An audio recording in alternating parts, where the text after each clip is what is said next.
却在伤。有多少知情人望断天风若飘，心中心多回路荡，已不忘记更爱戒不了。胸中的剑指引我们的水，彼岸的光，让风浪浪被剑的伤，无法隔绝我对你思念，心里不知道。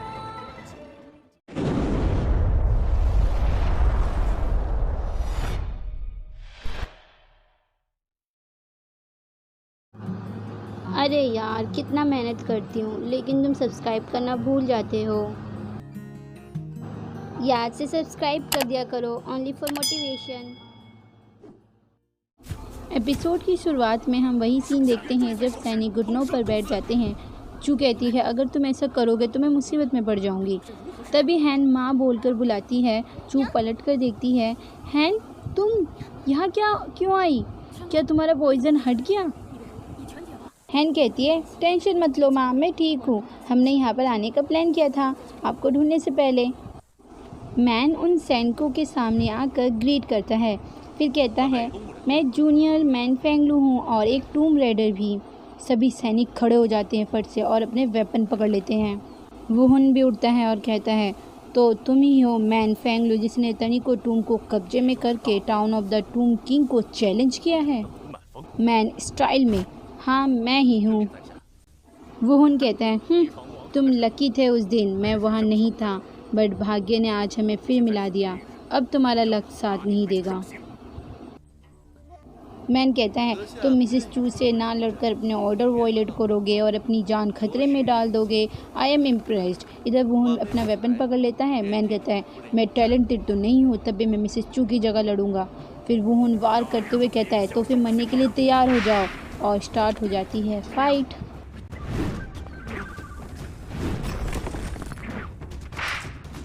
वुहुन का वेपन चाबुक कम सांप ज़्यादा लग रहा है। यहाँ मैन फिर रुकता है, तभी चू और हैन भी आ जाती हैं। हैन लड़ने की सोचती है, तभी मैन मना कर देता है। इधर वुहुन को सैनिक संभालते हैं। वुहुन कहता है, इसके पास गोस्ट वेपन है। मैन कहता है, महान गोस्ट विप के लीडर, मुझे नहीं लगता तुम्हें इस टूम के बारे में कुछ पता है। वुहुन कहता है, यह हॉली ऑन टूम है फॉरवर्ड लैंड पर। फिर मैन कहता है, क्या तुम्हें एंसेस्ट्रल याद है? वुहुन कहता है, हाँ पता है, जो भी घुसपैठिया यहाँ आता है उसका मरना तय है। मैन कहता है, तो फिर तुम्हारी हिम्मत है तो आओ, तुम जाकर जियान मोरॉग टूम किंग से कह देना कि मिसेस चू हॉली ऑन टूम में हैं, और अगर तुम्हारी हिम्मत है तो इन्वेस्टिगेट भी कर लेना। फिर मैन पैर से एक खुफिया रास्ता खोलता है और वह सभी उस टूम के अंदर चले आते हैं। वुहुन पकड़ नहीं पाता।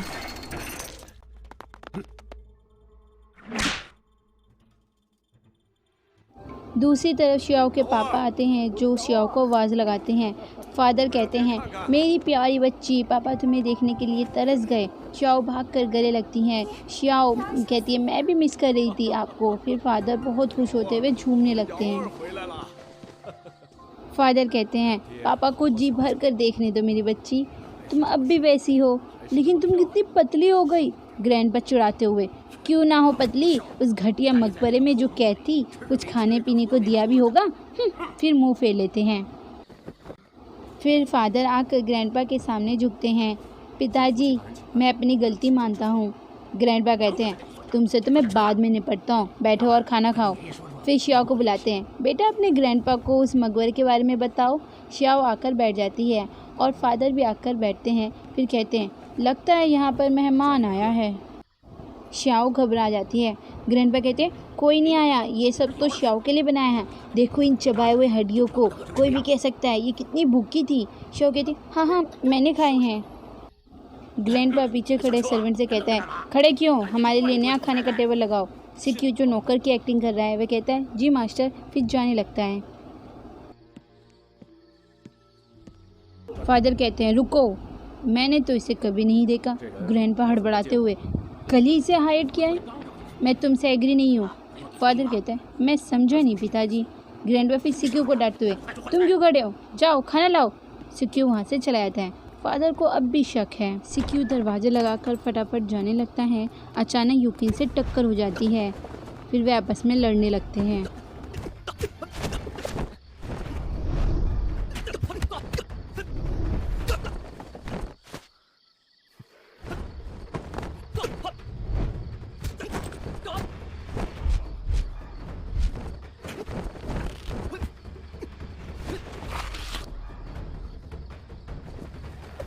तभी फादर कहते हैं अच्छी इंटरनल पावर है बच्चे। शियाओ भागकर सिक्यू के पास जाती है। बंदर तुम ठीक हो? शियाओ फिर यूकिन पर चिल्लाने लगती है, कौन हो तुम? तुम्हारी लड़ने की हिम्मत कैसी हुई? यूकिन अंधेरे से निकल कर उजाले की तरफ आता है। यूकिन कहता है, तुमने मुझे पहचाना नहीं बहन? शियाओ कहती है, यूकिन तुम? वे भागकर यूकिन के पास जाती है। फादर कहते हैं, शियाओ क्या ये तुम्हारे साथ आया है? तभी ग्रैंडपा बोलते हैं, ये लुओ फैमिली का है, टूम अटैकिंग दल से। मैंने परमिशन दी है यहाँ रहने की। तुम्हें कोई दिक्कत? फादर कहते हैं, अगर ये फ्रेंड है तो मुझे कोई दिक्कत नहीं है। ग्रैंडपा कहते हैं, सुनो बेटा, ये सिक्कीजू सिर्फ लुओ फैमिली का ही नहीं है, ये हमारा दामाद भी है। फादर शौक में, दामाद? ग्रैंडपा हंसते हुए, अरे हाँ, शियाओ सिक्यू ने ज़मीन आसमान को साक्षी मानकर शादी की है, बस इनको ब्राइडल चैम्बर में ही बैठना है। मैं तो ग्रैंड चाइल्ड के बारे में भी सोचने लगा था। फिर हंसने लगते हैं। फादर गुस्से में, क्या बकवास है? फिर वे शियाओ के पास जाते हैं और उससे पूछते हैं, शियाओ क्या ये सच है? तभी सिक्यू कहता है, जब शियाओ तनिको टूम में थी तो उसको बदनामी का डर था, इसलिए हमने साक्षी मानकर दोबारा शादी की और डिसाइड किया आज़ाद होने के बाद हम अपने पेरेंट्स को इस डिसीजन के बारे में बता देंगे। फादर शौक में, दोबारा शादी कैसे हो सकती है? इसकी तो शादी भी नहीं हुई। तभी शियाओ कहती है, जब मैं कैद थी ये मोरोंग ने कहा था कि आपने मेरी शादी मुरुगु से पहले ही तय कर दी थी। फादर गुस्से में, इस धोखेबाज बदतमीज़ ये मोरोंग की तो मैं टुकड़े कर दूंगा, लेकिन मैंने ऐसा कुछ भी नहीं कहा। सिक्यू कहते हैं, क्या मतलब है आपका? हम इस मैरिज को भूल जाएं? फादर कहते हैं, शादी एक बंधन है, कोई गेम नहीं। ये एक शरारत थी, है ना सिक्यू? सिक्यू गुस्से में, शरारत? बिल्कुल नहीं, उस समय मेरे पास कोई चॉइस नहीं था शादी के अलावा। फादर कहते हैं, यू शट अप, तुम्हारी हिम्मत कैसी हुई ऐसा बोलने की? अभी तुम्हें सबक सिखाता हूँ। जैसे ही माने जाते हैं ग्रैंडपा रोक लेते हैं। ग्रैंडपा कहते हैं, मुझे नहीं लगता बिना किसी रीज़न के लड़ना चाहिए। फादर कहते हैं, पिताजी मुझे मत रोकिए। सिक्यू गुस्से में जाने लगता है। शियाओ घबराते हुए, बंदर तुम कहाँ जा रहे हो? सिक्यू कहता है, मैं कहीं भी जाऊँ, तुम्हें इससे क्या?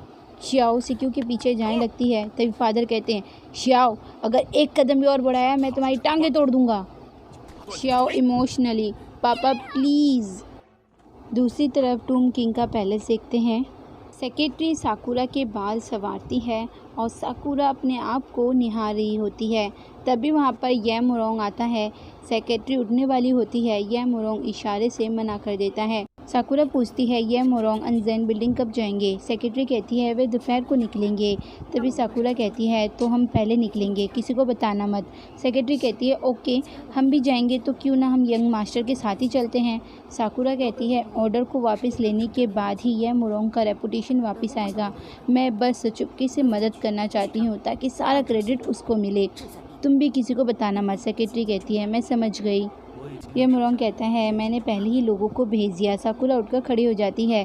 फिर वह कहता है, हम कितने सालों से नहीं मिले, मैं तुम्हारे साथ टाइम स्पेंड करना चाहता हूँ। साकुरा इमोशनल हो जाती है।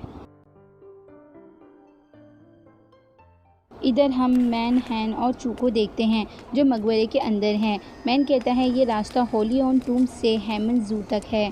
चू कहती है, अगर मेरे पास चॉइस होती मैं आखिरी दम तक लड़ती। तब हैन कहती है, पहले मैंने सोचा था हम होली ऑन टूम पर छापा मार रहे हैं। मैन कहता है, ये मेरी चाल थी, मैं वुहुन गोस्ट विप को बहका रहा था कि इस टूम में जो घुसपैठिया आता है वह मरता ही है। ये तो बस अफवाह है, ऐसा रियलिटी में कुछ नहीं है। मुझे गोस्ट वेपन भी यहीं से मिला था जब मैं अपनी स्टेप सिस्टर के साथ खेल रहा था। हैन पूछती है, स्टेप सिस्टर? मैन कहता है, हाँ, उसका नाम इक्यू क्यान है। मैंने माँ से सुना था इसके पापा कोर्ट के ऑफिसर हैं। उसके पापा ने प्रिंस को नाराज़ किया था तो पूरे फैमिली को शहर से निकाल दिया। वे तब बहुत छोटी थी और देख भी नहीं सकती थी, इसलिए मेरी माँ ने उसे अडॉप्ट कर लिया और वैली ऑफ नो मर्सी में रखा। चू कहती है, बेचारी बच्ची। हैन कहती है, देखो रोशनी दिख रही है। मैन कहता है, शायद बाहर निकलने का रास्ता मिल गया। तभी बैल की आवाज़ आती है। मैन रुक जाता है। ये बैल हैमन जू का है। किसी ने वैली ऑफ नो मर्सी पर अटैक तो नहीं कर दिया? चू कहती है, समिट ऑफ बियॉन्ड और लू फैमिली इस वैली ऑफ नो मर्सी के दोनों पहाड़ के राइट और लेफ्ट में रहते हैं और ये तीनों की अच्छी बनती है। ये 2 घंटे के अंदर यहाँ आ सकते हैं हेल्प के लिए। हैन कहती है, तो क्या टूम किंग ने यहाँ पर फोर्सेस भेजी हैं? मैन कहता है ये हो सकता है, पहले मेरी माँ और सीनियर नन येमोलोंग पर ट्रस्ट करते थे, लेकिन येमोलोंग ने उन्हें पकड़ लिया और टाउन ऑफ द टूम किंग के बंदी बन गए। हैन कहती है मैंने सुना था मिस्टर लू कह रहे थे उन्होंने पहले ही लोगों को भेज दिया है उन्हें बचाने के लिए। चू कहती है बिना बाहर निकले हम कह नहीं सकते हुआ क्या है। मैन कहता है दैट्स राइट, फिर वे भागकर जाने लगते हैं। दूसरी तरफ हेमन जू का पूरा ओवरव्यू हम देख सकते हैं। यहाँ पर हम बहुत सारे सैनिकों को एक साथ खड़े हुए देख सकते हैं।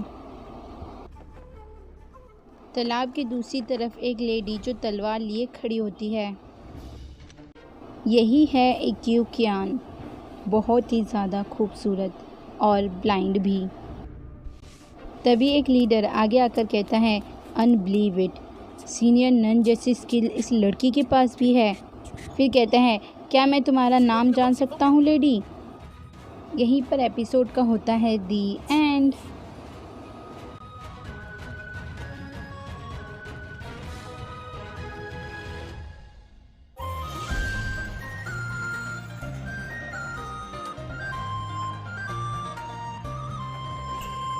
一叶扁舟伴水流，阵阵晶莹弄新鲜。我的相思慌乱间结成茧，风吹过我的耳边，仿佛听见你的誓言。沧海化桑田，我们永不变。一缕青丝换光阴，片片回忆浮眼前。那些时光流转在我身边，浮云吹散的瞬间，阳光照耀我的眉眼，千山踏飞雪追随到永远。无论多么多的光，多么痛的伤，终不悔。秋水共长天，风落换情缘，情难眠。陪你度过每一次绝望，共你点燃每一个希望，执手天涯，地老天荒。